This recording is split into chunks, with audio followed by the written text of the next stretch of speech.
اجماع ہے مالکی شافعی حنبلی اور حنفی صاحب اس بات کو مانتے ہیں کہ جس وقت مصطفیٰ جائیں گے جنت میں تو مصطفیٰ اپنی براق پر بیٹھے ہیں، وہی براق معراج کی رات والی۔ اس نے وعدہ لیا حضور سے کہ میں نے اتنا لمبا سفر کیا ہے آپ کی غلامی میں، تو جب جنت میں آپ جس پر جائیں گے میرے ساتھ کیا ہوگا؟ میرے حضور نے کہا وفا ہوگی، میں تیرے ہی اوپر بیٹھوں گا۔ جناب وہ مصطفیٰ براق پر پیچھے سے قصوہ جو حضور کی سواری تھی اس نے شور ڈالا اور نے کہا کہ میں دنیا میں آپ کے ساتھ چلتی نہیں، میرے اوپر کون بیٹھے گا؟ میرے مصطفیٰ نے کہا تیرے اوپر میری شہزادی فاطمہ بیٹھے گی، میری شہزادی فاطمہ بیٹھے گی، فاطمہ سیدۃ النساء اہل الجنہ، جنت کی ملکہ، یہ شہزادی۔ میرے حضور نے کہا کہ یہ اس پر قصبہ پر بیٹھے گی۔ اچھا ماں سواری پر ہوگی، اگر حدیث شریف پڑھنا چاہے تو جم الجواب میں جلال الدین سیوطی رحمت اللہ علیہ تعالیٰ کو اٹھائیں، آپ کو یہ حدیث ملے گی۔ حسنین کریم ہیں، طیب ہیں، ساتھ اپنے قدموں پر چلیں گے۔ میں پوچھتا ہوں نور کی بستی میں براق کو بجلی سے 1,86,000 فی سیکنڈ کی رفتار سے حضور کو لے کے جا رہی ہوگی، تو حسنین آپ کے پاس تو سواری نہیں ہوگی، آپ کیسے ادھر پہنچ رہے ہوں گے؟ آپ کیسے پہنچ رہے ہوں گے؟ مصطفیٰ کریم نے جواب دیا کہ میں براق کو شفقت دے کے جا رہا ہوں گا، اور میرے حسنین تو جنت کے جوانوں کے سردار ہیں، اللہ ان کو طاقت دیں گے، جدھر چاہیں گے، جدھر بجلی پہنچے گی ادھر حسنین قدموں سے پہنچیں گے۔ میرے پیارے دوستو،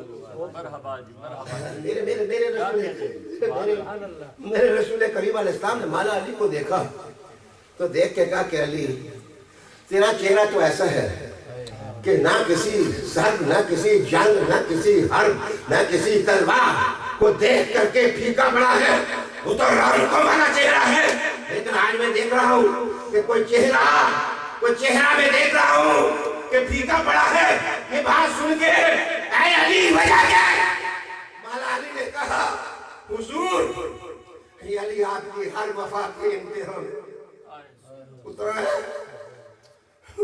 تو حضور میں تو آپ کے ساتھ پہنچ جاؤں گا، حسنین بھی پہنچ جائیں گے۔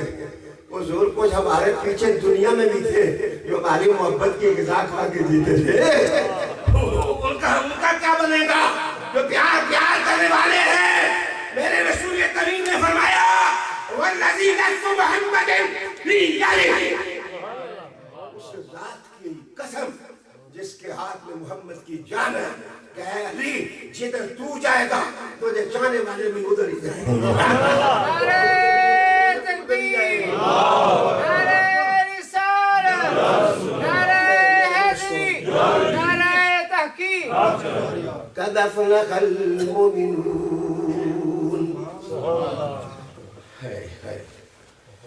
میرا شعری ذوق ٹھیک نہیں ہے، ہاں وگرنہ ان کا ذکر جس وقت آیا تو جناب یہ کیا کہا؟ اقبال نے کہا کہ جو حرف قل واللہ در کتاب، کہا کہ یہ کیا ہے؟ کہتے ہیں جس طرح کتاب کے اندر قل واللہ ہے، ایک ہی جگہ ہے، ہاں ایک ہی جگہ، جناب جو حرف قل واللہ کہتے ہیں یہ جس کا ذکر ہو رہا ہے یہ ایسا ہے جس طرح کتاب میں قل واللہ۔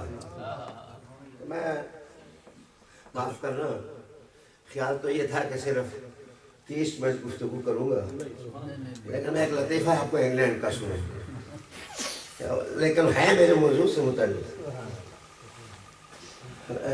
یہاں پاکستان کی ایک معروف شاعرہ تھی، اس نے کہا کہ شاہ جی میں آپ کی بیعت ہوتی ہوں. ہم پیر لوگ بھی اگر کوئی دنیاوی لالچ نہ ہو تو اخروی لالچ ضرور ہوتی ہے. چلو شاید اس کا کوئی اخروی کام صحیح ہو جائے. تو اس نے اپنا دیوان میرے نام منسوب بھی کیا ہے، اور نام نہیں لوں گا چونکہ عورت ہے، نام نہیں لوں گا، مگر اس نے اپنے دیوان جتنے بھی ہیں اس عاجز مسکین کے نام ڈیڈیکیٹ کیے ہیں. ہاں اتنا آپ نے ہنسنا نہیں ہے. اس نے مجھے فون کیا، فون کر کے کہنے لگی کہ شاہد صاحب میں آپ کو عمرے پر بھیجوانا چاہتا ہوں. میں نے کہا میں ویسے الحمدللہ سن 1968 سے لے کر سن 1978 سے لے کر اب تک کوئی سال نہیں گزرا جس میں اللہ تعالیٰ نے مجھے 2 دفعہ حاضری نصیب کی. میں نے کہا کسی اور کو بھیج دیں، میرا سفر اللہ تعالیٰ کسی نہ کسی طرح توشہ وہ دے دیتا ہے. اللہ ان مہربانوں کو بھی جزا دے. تو وہ کہنے لگی نہیں. تو کہنے لگی اچھا میں کسی اور کو بھیجوں تو پیسے کتنے لگیں گے؟ انگلینڈ کے لوگ پیسے تو پوچھتے ہیں. تو میں نے اس کو کہا کہ بی بی کوئی 70-80 ہزار کا تو لگے گا.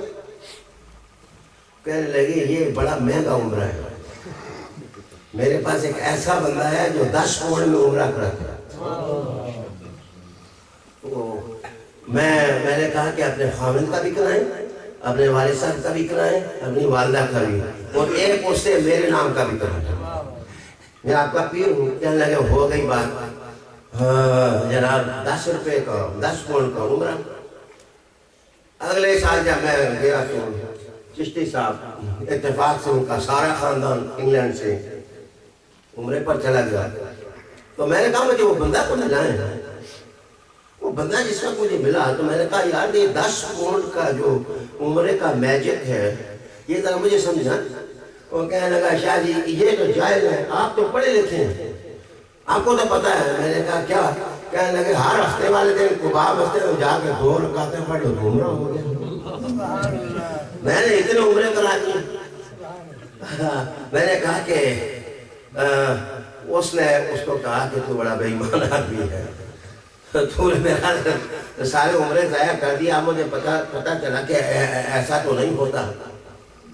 کبھی آپ نے سنا ہوگا یہ تو بہت نیک لوگ ہیں، کہیں ماتم ہو جائے تو رضوان مصطفیٰ صاحب ہمارے ملک میں ہمارا جو کھپا محکمہ ہے ان کے حافظ آ کے کہتے ہیں ہم مشکل سے 10 قرآن ایصال ثواب کرتے ہیں. تو وہ آ کے کہتے ہیں جی 2600 قرآن مجید کھڑے ابے نو ایصال کر. 2600 قرآن مجید کون پڑھے گا؟ میں نے کہا کو پکڑا. میں نے کہا یار اتنے قرآن مجید کیسے پڑھ لیتے ہیں؟ وہ کہنے لگے جی حضور نے کہا جو ہے دن والی قل واللہ اخر پڑھو، پھر دن والی پڑھو، پھر دن والی پڑھو. آپ اس بات کو ادھر ہی چھوڑو. اس کا مطلب یہ ہے کہ قل واللہ 3 دفعہ بھی پڑھو تو سارا قرآن تو آ گیا.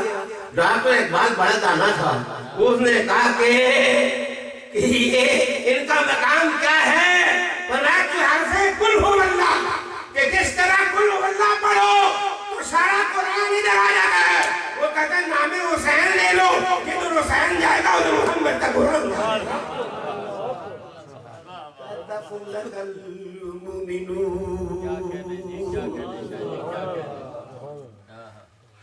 میرے دوستو ویسے پہلا بسرا مجھے پورا یاد نہیں، انہیں کئی وان کا لفظ اس میں استعمال کیا. کئی وان زحل ستارے کو کہتے ہیں. اور آپ کو پتہ ہے کہ وہ خوش قسمتی کا نشان مذہب اور ادب کی تاریخ میں اس ستارے کے ساتھ باندھ دیا گیا ہے. ڈاکٹر اقبال نے کہا کہ دنیا میں جب بھی قسمت کا قلم کا کسی کا مقدر لکھے گا تو سب سے زیادہ جو سونا وسیلہ ہوگا وہ محمد کا نواسہ حسین ہوگا. میرے دوستو یہ جو وسیلہ ہے اس سے جیسا وسیلہ ویسے آٹومیٹک کشتی ہے. حضور نے فرمایا نا یہ کشتی ہے. مراد یہ ہے کہ سعیدوں کی کشتی میں بیٹھو گے تو وہ راستے میں نہیں چھوڑیں گے، کوئی موج بلا راستے میں نہیں چھوڑیں گے۔ لیکن یہ نہ سمجھنا کہ سعیدوں کے کشتی کی جو بلا ہے وہ ستاروں کے مخالف ہے۔ میرے دوستوں کی عظمت یہ ہے کہ عثمان اندر ہو تو میرے علی جیسا کون ہوگا کہ جس علی نے حسن اور حسین کو ان کے دروازے پر چوکیدار بنا کے کھڑے کر دیا اور کہا جس وقت شہادت ہو گئی تو حدیث شریف میں آتا ہے کہ فَلْيَقْنَ عَلِيٌّ حُسَيْنًا، کہ جس وقت حضرت عثمان شہید ہو گئے تو حضرت علی المرتضیٰ نے آ کے تھپڑ مارا اپنے بچوں کو کہ تمہارے ہوتے ہوئے، تو انہوں نے آگے سے کہا حضور ادھر سے نہیں گئے باغی، یہ جدھر پیچھے تھے ادھر سے آئے، ادھر سے آئے، ہماری طرف سے اندر نہیں گئے۔ لیکن میں آپ کو بتانا چاہتا ہوں کہ یہ ایک ایسا بلڈ ہے، یہ ایک ایسا خون ہے، یہ ایک ایسا خان پادہ ہے، یہ ایک ایسا دودمان ہے کہ جس نے ہمیشہ شرافت اور رجالت کی قدروں کو قوت دی۔ میرے حسین ان کے خطبے آپ سنے پڑھیں، میرا خاص ذوق ہے، میں خطبات کو بہت احتیاط سے پڑھتا ہوں۔ میرے امام عالی مقام نے جو خطبے دیے، اگر اجازت ہو تو میں ایک حدیث بخاری سننا، دیکھو میری طرف۔ مدینہ شریف میں مہاجرین اور انصار دونوں اکٹھے ہوئے، خوش طبیعت اور ایک مہاجر نے انصاری کے یہاں ہاتھ مار دیا۔ میں نے ذرا ادب کے ساتھ بیان کیے ہیں، تو جب ہاتھ مارا تو انصاری کو غصہ آ گیا، اتنا زیادہ غصہ آیا اس کو کہ اس نے تمام انصاریوں کو بلا لیا، لانے کے بعد کہا کہ اس نے جوک کیا ہے میرے ساتھ اور اس نے ایسی جگہ پر ہاتھ مارا ہے جہاں اس کو نہیں مارنا چاہیے تھا۔ تو اس نے ان کو بلایا اور انہوں نے مہاجرین کو بلایا اور بلایا کہ تم میری مدد کے لیے آ جاؤ۔ اللہ اکبر، جب شور و شغب اٹھا تو میرے حسین دوڑ کے اندر کی حجرے میں حضور مسلمان رہنے لگے ہیں۔ مجھے معاف کرو، یہ امن کی علم برداری، یہ مسلمانوں کو چھوڑنا، یہ سلطنت دے دینا اور کہنا کہ مسلمان آپس میں لڑے نا، بڑے بھائی کا کردار یہ ہے۔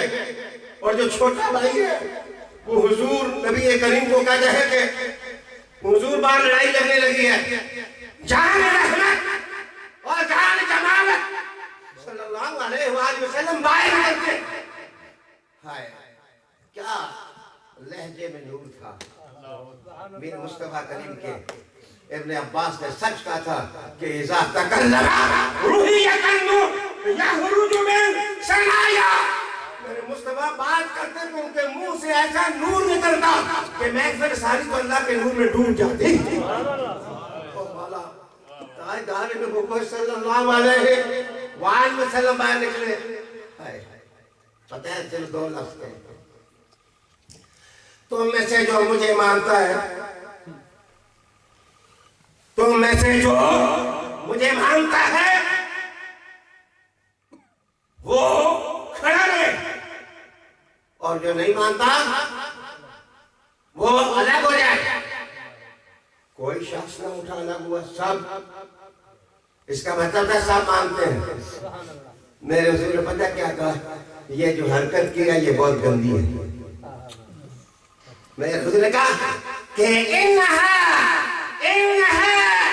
نجسہ، یہ جو کام کیا ہے یہ بہت غلط حرکت ہے۔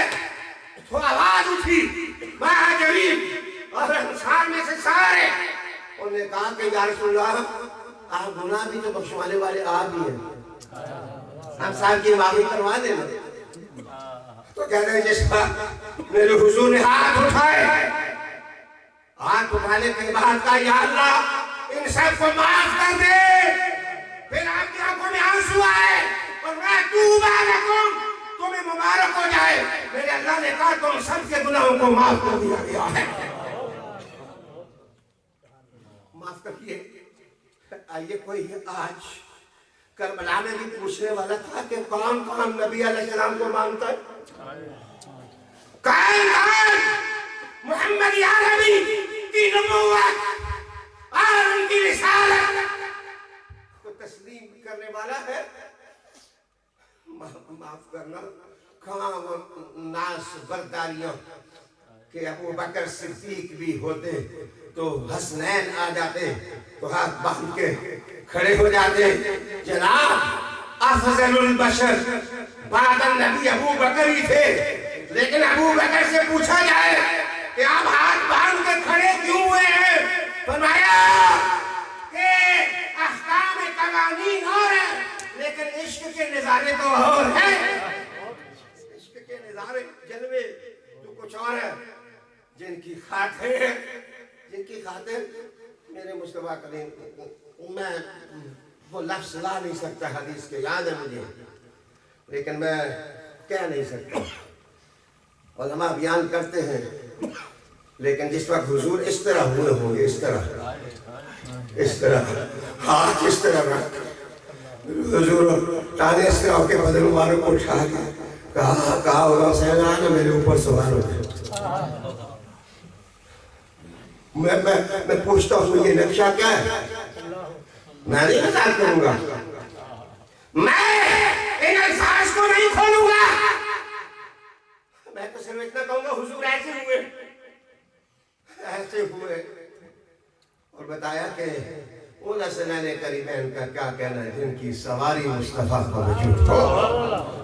رسول رحمت رسول کرم کا وجود ہو.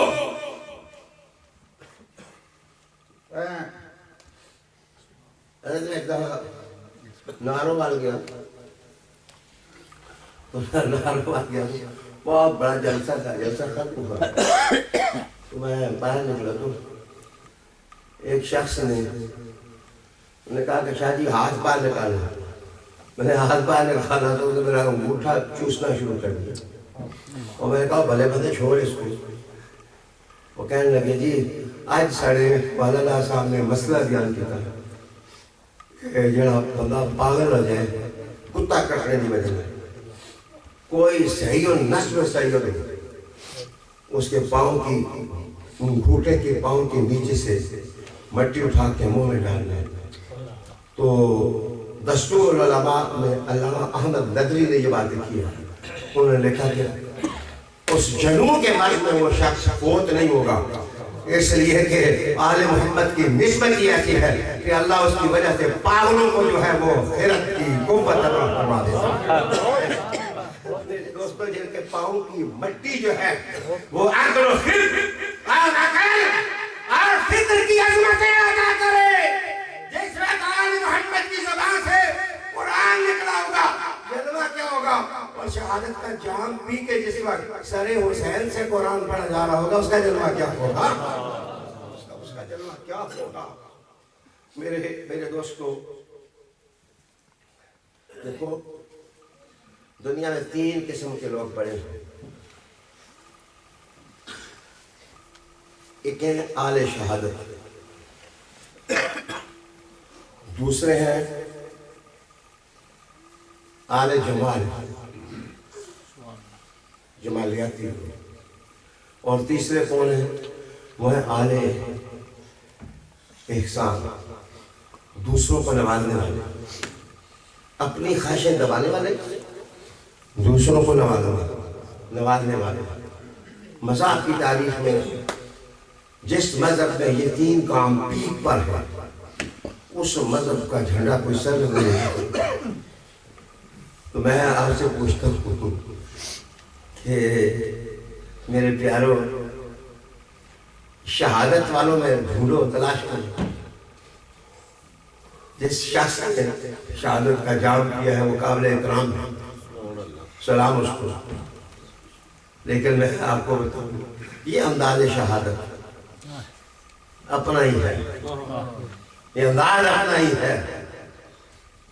یہ آپ کو نہیں سمجھ آئے گی، مجھے سمجھ آئے گی. مجھے جس طرح کہ ایک زمانے میں جیل میں ڈالا گیا پاکستان کے اندر، یہ سارے گواہ ہیں. تو مجھے قید تنہائی میں ڈالا گیا، صرف وقت کو منان کے خلاف تقریر کی تھی، میں نے کوئی جرم نہیں کیا تھا. تو آج بھی الحمدللہ کرتا ہوں. اللہ نے بڑے کرم سے نوازا ہوا ہے. تو مجھے ان لوگوں نے پکڑا اور پکڑ کے ٹک ٹکی کے پاس لے آئے. ٹک ٹکی کے پاس آ کے تو کہا کہ آپ معافی نامہ لکھ کے دے دیں، اگر ٹک ٹکی پر چڑھا کے صبح آپ کو 80 کوڑے مارے جائیں. یقین جانو کہ ایٹ دیٹ ٹائم میری جو کیفیت تھی کہ میں کیا کروں. ایک دفعہ سوچا کہ میں معافی نامہ لکھ کے دے دوں، پھر میں نے سوچا کہ میرے نام کے ساتھ حسین ہے. جنرل افضال ایک ہوا کرتے تھے، جنرل افضال کی عدالت میں مجھے پیش کیا گیا تو جنرل زاہد ایک ہوتے تھے، یہ 3 جرنیل بیٹھے ہوئے تھے. تو مجھے کہا کہ مولانا صاحب آپ کا کیا خیال ہے، ٹکی پر چڑھنا ہے یا معافی مانگنی ہے؟ میں نے کہا جنرل صاحب بس کر، انشاءاللہ میں ممبر پر بیٹھ کر قال اللہ و قال رسول بیان کروں گا، تو ککڑیاں بیچے گا. اس وقت اللہ نے میری زبان سے نکالا کہ تو مرغیاں بیچے گا، تیری عاقبت یہ ہے. اللہ نے اس فقیر کو بتایا کہ میں کلا گام گیا تو میری محفل میں اس طرح کھلی ٹوپی والا بندہ کھڑا ہوا، کہنے لگا کہ شاہ صاحب میرے پاس چائے پئیں گے؟ میں نے کہا جی آپ کون ہیں؟ کہنے لگے میں جنرل سرفراز ہوں، شاید کا ساتھی، الحمدللہ آپ کی دعا کے مطابق ککڑیاں بھیج رہا ہوں.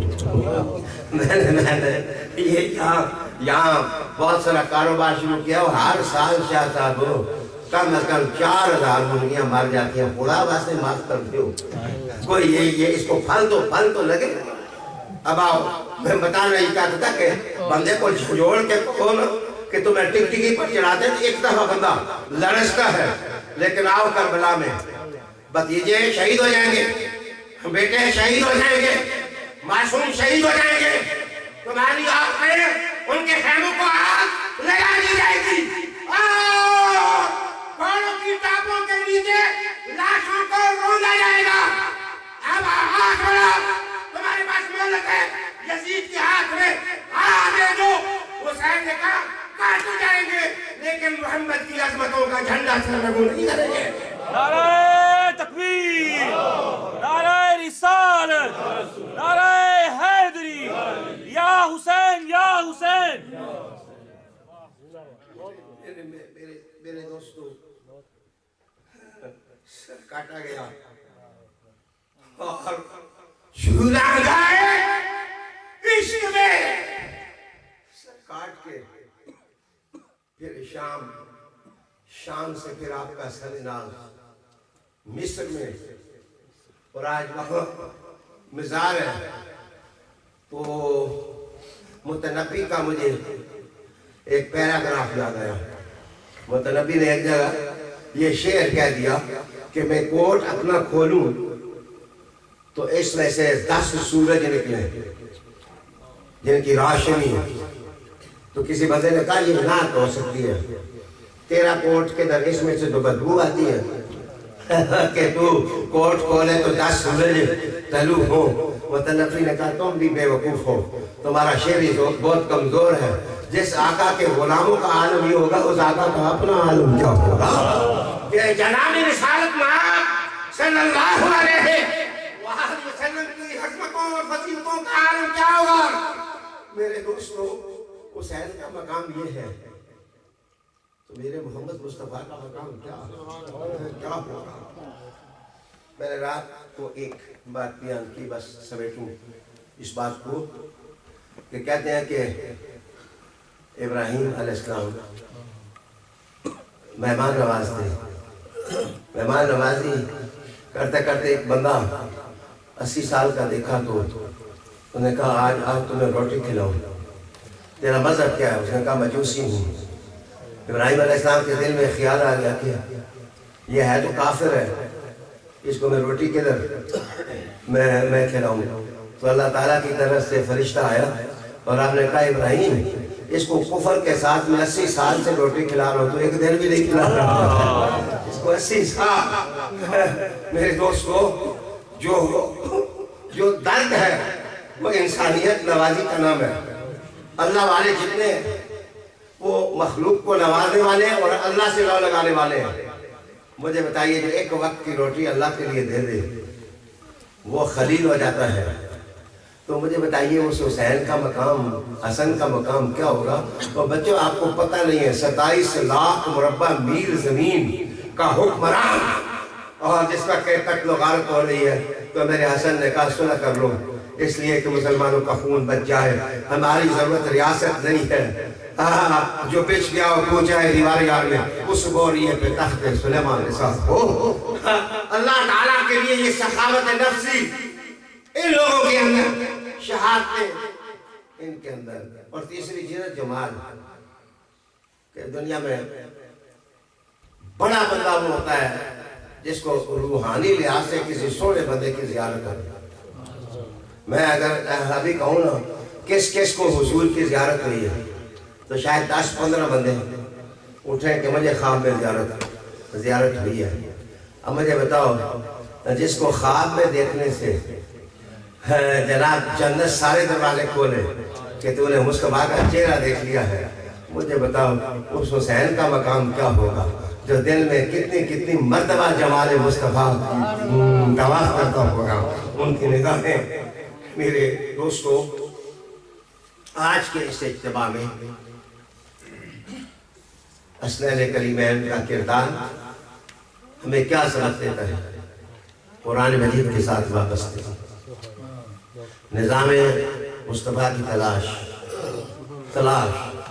نظام مصطفیٰ کریم کی تلاش۔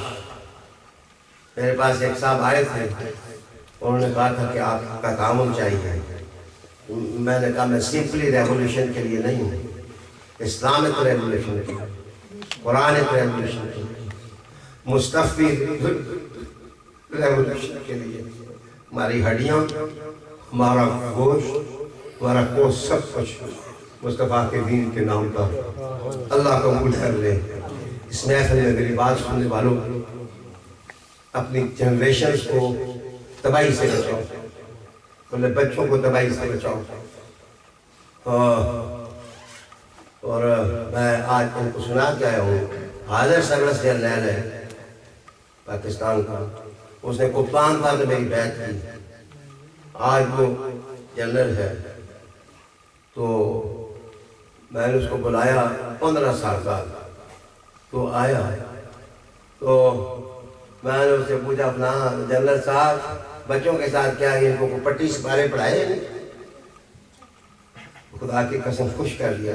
میں نے کہا شاہ صاحب یہ 3 بچے آپ کے سامنے کھڑے ہیں، فرسٹ سیکنڈ تھرڈ، تینوں کے تینوں حافظ قرآن، تینوں کے تینوں حافظ قرآن ہیں، تینوں کے تینوں کو میں نے قرآن مجید کا ترجمہ پڑھا، ایک دن سکول نہیں بھیجا۔ اب آپ اجازت دیں، میں نے جس وقت بیعت کی تھی تو آپ لوگوں سے بیعت کی تھی کہ بچوں کو قرآن مجید کے ساتھ رکھنا، دور نہ ٹالنا، یہ حسین کا سبق ہے۔ تو کہا شاہ صاحب میں نے اپنی کمٹمنٹ پوری کر دی، اب آپ مجھے اجازت دیتے ہیں کہ میں ان کو اسکول کالج میں پڑھاؤں؟ میں نے کہا 10 دفعہ اجازت ہے آپ کا، 20 دفعہ آپ کو اجازت ہے۔ حکمتوں کے ساتھ جیو، محنت کے ساتھ جیو، غیرت کے ساتھ جیو، جان تک دے دو، کرو نہ پیروی ابلیس کی، جہاں میں زندہ رہنے کی ایک یہی تدبیر ہے، جہاں میں زندہ رہنے کی ایک یہی تدبیر ہے۔ غصے قسم کے دماغ ختم کرو۔ کہتے ہیں نپولین بوناپارٹ یہ ہندوستان فتح کرنا چاہتا تھا، جس وقت یہ نکلا فرانس سے، اس نے فوجیں، تو اس نے کہا کہ یہ آگے سے میرے اپنے ہی انگریز گورے مجھے پکڑ لیں گے، مار دیں گے، تو میں ذرا سائڈ سے سمندروں سے ہو کے پھر میں انڈیا پر حملہ آور ہوں گا۔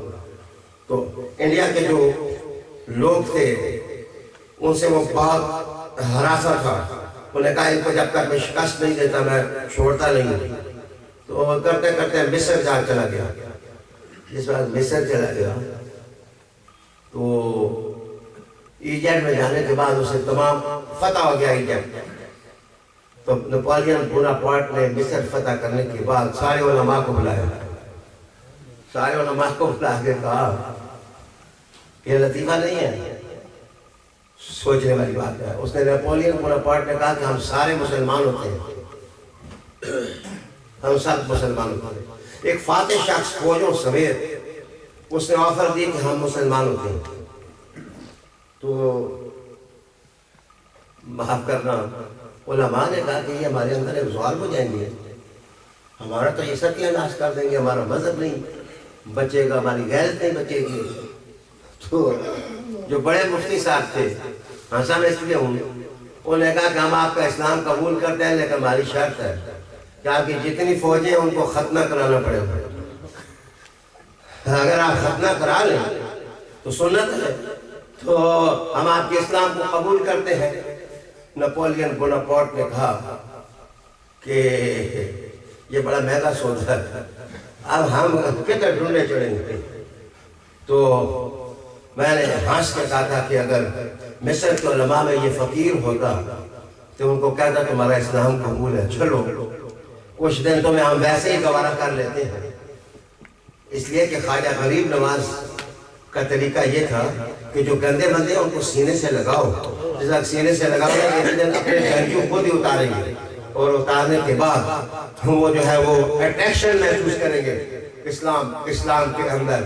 آج وہ انداز دل بری نہیں رہا, انداز دل ربائی نہیں رہا. آج میر علی شاہ صاحب جیسی آنکھ نہیں رہی, اب دادا علی اجمیری جیسی گزری نہیں رہی, اب غریب نواز جیسی انسانیت نوازی نہیں رہی. آج شہنشاہ بغداد حضرت عبدالقادر جیلانی جیسی نوازی اور عنایت نہیں رہی. میرے سنو, ہم مسلمانوں کو آج کے دن یہ سیکھنا چاہیے کہ جس عظیم مقصد کی خاطر امام حسین کے خاندان نے قربانیاں دی ہیں, وہ مقصد ہم دل سے لگائیں اور کو جئیں. اور آخری کلمہ میرا آپ کے نام کہ اپنے اندر سے سوال کریں گھر جا کے کہ کیا ہم مسلمان ہونے کی حیثیت سے ہم کچھ دین کے لیے کر لیں. اگر کچھ نہیں کیا ابھی تک تو سرچ کرنا آپ کا کام ہے. میں چندہ نہیں مانگتا آپ سے, میں آپ سے پیسے نہیں مانگنے لگا. میرا کام شعلہ روشن کرنا ہے دلوں میں. تم خود تلاش کرو کہ ہم بینگ مسلم کس طرح غیرت کے ساتھ جی سکتے ہیں. تمہارے سینٹر مضبوط ہو, تمہارے بچے قرآن مجید پڑھیں, تمہارے بچیوں کے ایجوکیشن مضبوط ہو, ان کے اندر کلچرل غیرت پیدا ہو, ان کے اندر تہذیب و تمدن کے جھنڈے کی پہچان پیدا ہو. اگر آپ اس طرح کر لیا, دیکھو ایک چینی قوم ہے, چینی قوم کے اندر آپ کو پتہ ہے کہ سود نہیں ہے, پوری دنیا میں سود کھایا جاتا ہے, لیکن چائنا کے لوگوں کے ہاں انٹرسٹ سسٹم نہیں ہے. ہم مسلمان جو ہیں وہ سودوں کو سینے سے لگائے ہوئے ہیں, لیکن وہ ایک گہریہ قوم ہے. لیکن مجھے ایک صحافی نے, ویسٹرن صحافی نے کوسچن کیا تھا کیا آج کے دور میں بھی سود کے بغیر جیا جا سکتا ہے.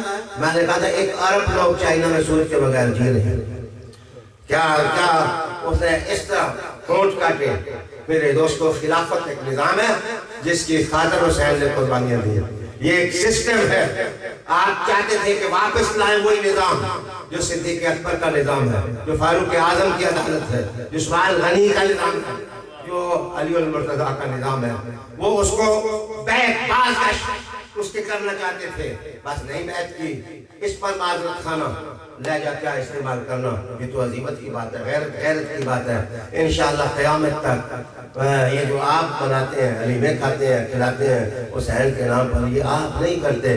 دراصل یہ اوپر ہی سے کوئی ذاکہ لایا جا رہا ہے کہ پتہ تو چلے گا کہ اس بستی میں ہم حسین سے پیار کرنے والے ہیں. اللہ تعالیٰ آپ اور میرا حامی ناصر ہو. میں اس کے ساتھ ہی آپ سے اجازت کا طالب ہوں گا. مجھے ایک اور جگہ حاضری دینی ہے, بیمار بھی ہوں, لیکن آپ کے چہرے روشن دیکھ کر کے کچھ لفظ میں نے ادا کر دیے. آپ اس کا اسلام پڑھتے ہیں. اللهم صل وسلم على سيدنا ونبينا ومولانا محمد مبارک وسلم علیہ. اے اللہ تعالیٰ ان سب کی حاضری حضور کے خاندان کی محبت کے حرم میں قبول کر لے. یا اللہ یہ سب مصطفیٰ کے عاشق ہیں. یا اللہ یہ سب حضور کے خاندان کی قدر کرنے والے ہیں. یا اللہ یہ امامت پوش علماء اور یہ مسلطوں پر بیٹھنے والے عظیم، یا اللہ ان کی خیر ہو جائے. یہ تیرے محبوب صلی اللہ علیہ وسلم کے جھنڈے اٹھانے والے ہیں. یا اللہ ان کی آوازوں کو طاقت عطا فرما دے. یا اللہ دلوں کو دلوں سے جوڑ دے، روحوں کو روحوں سے جوڑ دے. اے میرے مولا کریم اس زمین پر میرے مصطفیٰ کریم کے نظام اور قرآن کا پھر ایک دفعہ سویرا نصیب فرما دے.